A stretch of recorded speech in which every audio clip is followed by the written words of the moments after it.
Hey guys, this is Lala Legacy, and welcome back to another episode of SeaBed. So, let's jump right back in. We'll buy the seasonings here and go to the shopping district for the rest. I got out of the car and stretched my limbs. Looking behind me, I saw 3 cars in Mayuko's red minivan lined up next to each other like this was some used car exhibit. A clerk sweeping the road in front of the entrance greeted us. I responded with a nod, but Mayuko didn't notice. Pushing open the glass door with faded red handles, she hurried into the store. I'm also sorry if my voice sounds really weird right now. My cold is not doing me any favors. I pushed my shopping cart forward while listening to the folk rock music playing inside. Did you say wrinkled potatoes are better? I grabbed a few potatoes that looked better than the rest and showed them to Mayuko. The ones with less wrinkles are better. Let's take this, this, and this. She swiftly picked up the potatoes and put them in the shopping cart. I put the carrot I picked up with the potatoes into the shopping cart. We still have carrots fresh from our fields. Oh. She placed my carrot back on the shelf. Well, if we don't need carrots, then next up would be onions, I guess. They're over there. Here you go. I put a few onions into the shopping cart while Mayuko grabbed a broccoli. You want broccoli too? Is there a problem? Well, I doubt they'd ruin the taste. We still don't have the meat we need, though. I think I saw some over in that corner. It's interesting how different families tend to have different ideas about the ideal meat. There seems to be an overabundance of poultry. I suppose that qualifies as meat. I'll be needing a lot, so don't skimp on it. Okay. I spotted a seasoning place card dangling from the ceiling. Right! I'll go get my special spices now. I'm looking forward to it. I'll look for the other ingredients in the meantime. Did you find everything? Yep, as you can see. I dropped all the bottles I carried into the shopping cart.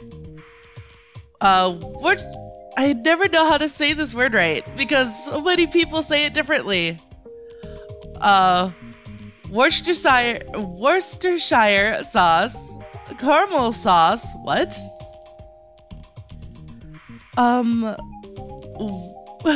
Worcestershire sauce? Cinnamon? Cinnamon?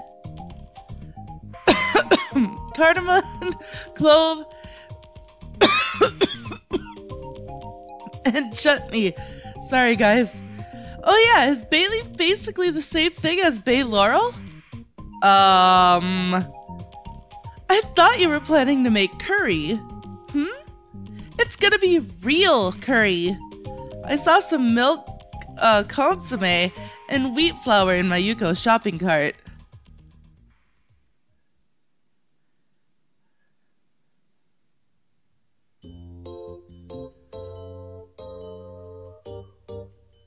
After we bought all of the necessary ingredients, we moved on to stocking up on miscellaneous goods. The store was located in the shopping district, which was only a few minutes on foot from the food store. Mayuko, however, drove us there in her car, going as far as to park in a paying spot, being the ever-diligent person that she was. We left our bags in the car and continued down a narrow street until we reached a long, wide road on a slope. It had decorative trees on both sides, though by now they had already shed most of their leaves. The boulevard curved further down the road, eventually disappearing beyond the buildings. I didn't even know bay leaves were literally laurels. It's called that in English, French, and I think Italian too. I read somewhere that it was used to make made to mask bad smells in old Europe, along with pepper and nutmeg. I can't help feeling a bit worried though. Oh, just leave everything to me. The ingredients might look odd at first sight, but this is my ultimate curry we're talking about. Well, if worst comes to worst, at least we'll still have milk. You're worrying way too much. I waved my hand at Mayuko. She gave me a sidelong look. I suppose you're right. Mayuko touched her nose with the back of her index finger and smiled. Adding broccoli to curry, though, well, that's not something I ever would have considered. Oh wait, whoops, that was Takako. I almost thought you changed your mind and decided to make stew instead. I mean, it's Christmas after all, or it's Christmas and all. Huh? What does Christmas have to do with stew? I mean, that's how it's traditionally been done, as far as I'm aware. Even in commercials, you always hear that curry is for summer and stew is for winter. Ah, it's from the Pillow Book, right? No, not even close. Anyway, I can't say that I get that. I smelled something sweet, and after looking around a bit, spotted some chocolate and maple syrup waffles in the store window of one of the shops. Most buildings around here gave home to various stores on their first floor, selling all kinds of items from food to toiletries and clothes. The wide road had no arches, letting the slanting rays of the sun reach us from the right. We've reached the shopping district. Any specific place you want to check out first? The bookstore. A present for Miss Sanai, I take it. Have you decided on the book yet? She keeps telling me about what she's reading, so I have a rough idea. Some of the books she likes have sequels, and none of them are in our library. Sounds good. If we're looking for older books, then... Mayuko took a few steps ahead of me. An advertisement sign with a female model in a black suit. Souvenir stores with all sorts of trinkets lined up. A cosmetic store under a brown roof. A clothing store with mannequins wearing both child and adult-sized clothing. A store selling cloth with flower and bird designs. Our heels clicked against the stone pavement as we continued through this never-ending sea of shops. Oh my gosh, she's so cute. Mayuko? Yes? How about this? I pointed at the hairpin on one of the stands. Mayuko took a step back and considered the shop sign. Oh, I recognize this place. It's a handmade accessory shop that's been gaining in popularity lately. Really? Is it for Kozue? Yeah, I mean, she's always like this, right? I used the pin to shift my front hair to the side. It suits you. You like seeing the forehead? Well, it doesn't really matter how it looks on me. I placed the hairpin back to where I took it from. I think this would look good on you. Try it. Huh? Well, I'm okay. Oh wait, whoops. Huh? I'm okay. I forgot. Well, not forgot, but I didn't realize that I was doing the wrong voices. Hey, don't be like that. I just showed you my forehead, didn't I? Uh-huh. What is going on here? After that, we tried a couple of other accessories. I picked out the one that I thought would be the best for a present. Gosh dang it, Mayuko, you're so cute. Stop!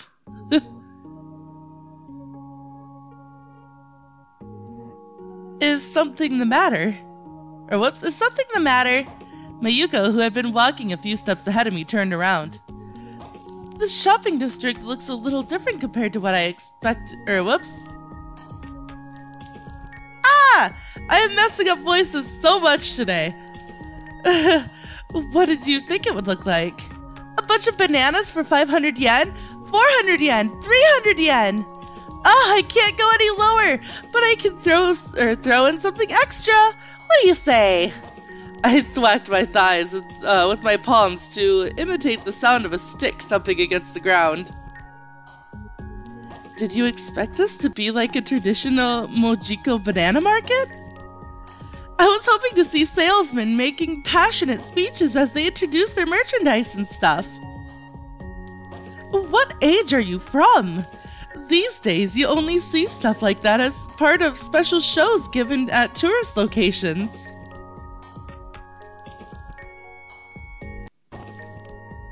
We continued down the silent road, our heels clicking against the red and gray stone pavement, until we reached a building that looked like a box made of concrete. I stared at it, wondering what it was. Eventually, I found a sign next to an enclosed space which looked like the entrance. It's a gallery! There was a large and imposing steel door at the end of the enclosed space. It was painted completely black. You said you wanted something to decorate the lounge with. I pushed the door open and stepped inside with Mayuko trailing behind me.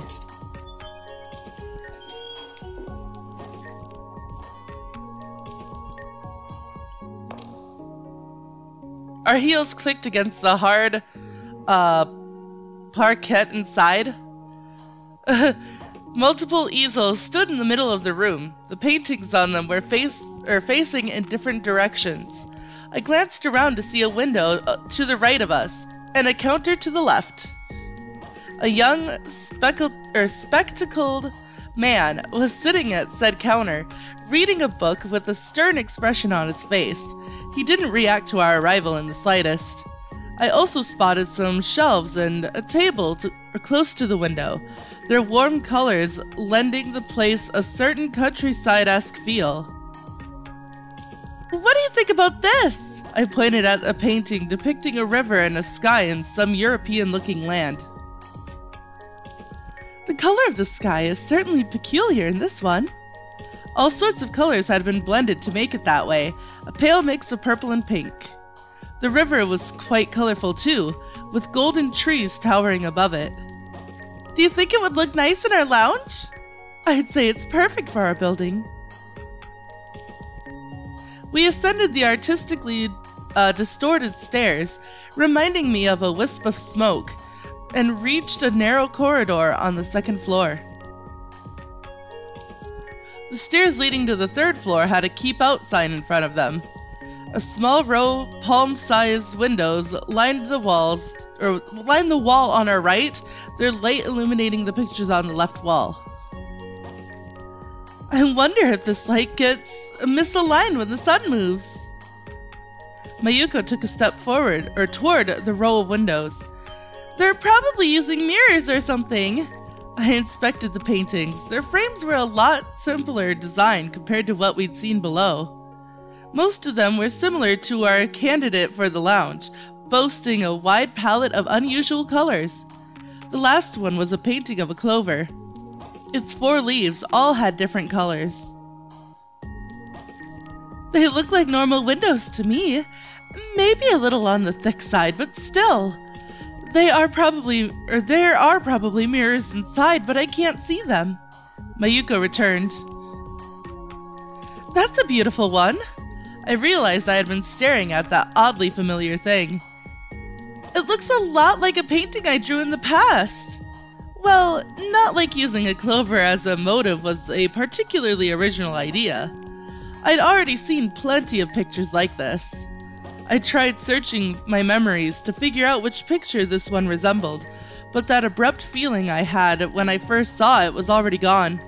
Nonetheless, I felt certain it must have been something akin to nostalgia and loneliness. Don't you paint anymore? Well, perhaps it's a hobby I should pick back up. Then how about we hang your picture in the lounge instead? After a few moments of admiring the clover painting, I answered her question with a curt okay, then moved away from the picture. Realizing that Mayuko wasn't following me, I glanced over my shoulder and saw her still staring at the clover. Maybe I should paint you. This sounds like a good idea. Mayuko turned around and smiled at me. Are you really okay with it? I saw her smile, and that feeling I couldn't remember earlier passed through the back of my mind again. I could have sworn for a brief moment I could have sworn I saw a brief moment of my past pop up for a split second like a camera flash. Mayuko caught up to me, and we continued to look around the gallery together. After checking all the works in the narrow corridor, we descended the stairs and found another room with pictures on the first floor. I spent the entire time trying to remember the image that flashed through my mind when Mayuko smiled. Yet no matter how hard I racked my brain, I simply couldn't recall it.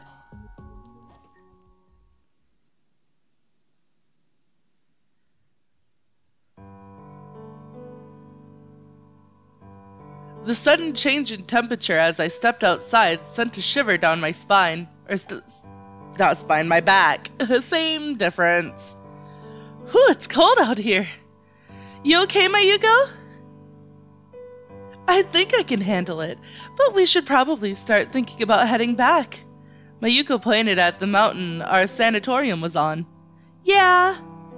As we made our way back onto the road, back on a road that had grown even more deserted after dark, I smelled some food somewhere in the vicinity. It was about time for late-night restaurants to open. Can we go there for a bit? Are you okay with the simple family restaurant? We've already spent lots of money today. I suppose you're right. I spread out the menu on the table so Mayuko could see it as well. I guess I'd like a standard meal. Oh, they have tempura chicken. That's a little unusual for a family restaurant. It wasn't that rare where I came from, though I never ate it much when I was little.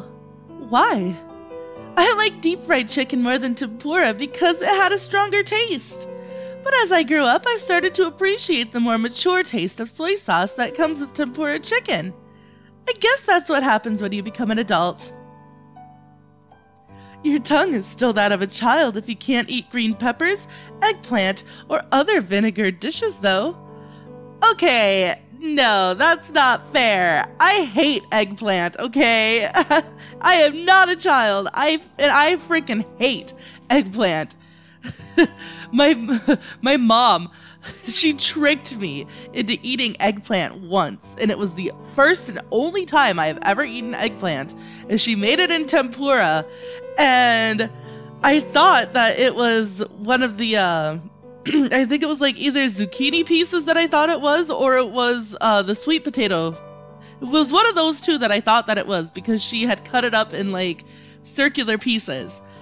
And I took a bite into it, and I immediately, like, had to vomit.